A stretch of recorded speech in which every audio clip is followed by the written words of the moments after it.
At this point, we've torn the motor down as far as we need to. We have the heads off, we have the valley cover off, we have the timing cover off, we have the oil pan off.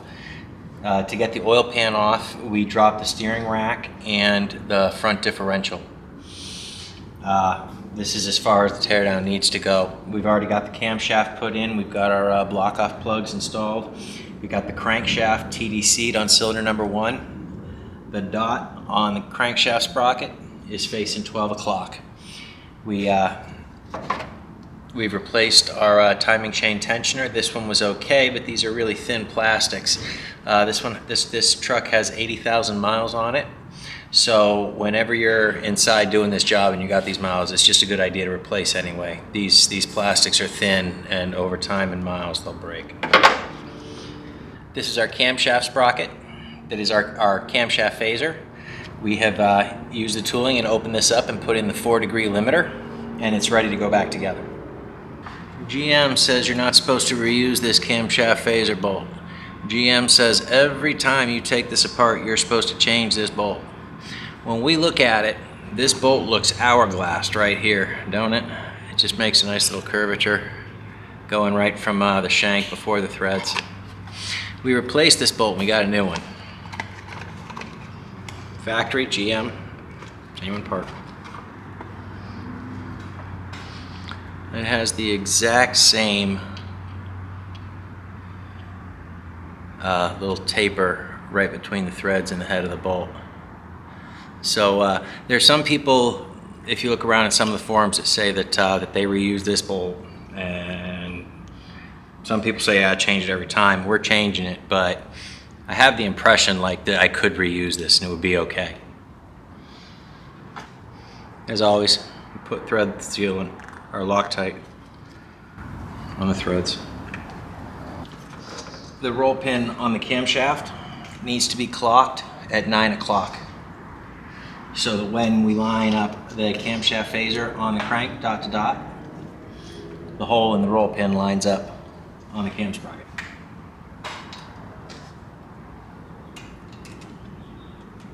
Okay.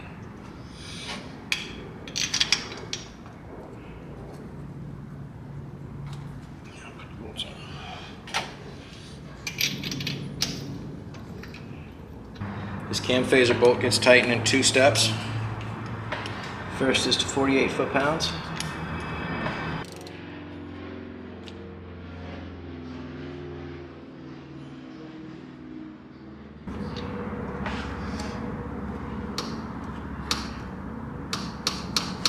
Then we go an additional 90 degrees.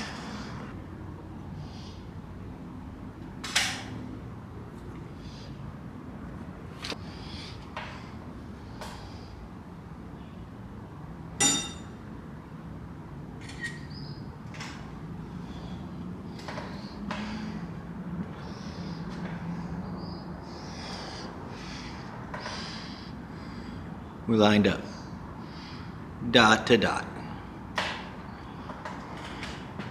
All right, so that cam phaser bolt gets tightened in 2 steps. First to 48 foot-pounds, and then it gets an additional 90 degrees after that. All right, and now the timing chain is all set up. We can roll the motor around, make sure we still line right back up, dot to dot. Okay. From here, these are garbage parts. The old timing chain tensioner, the old camshaft actuator.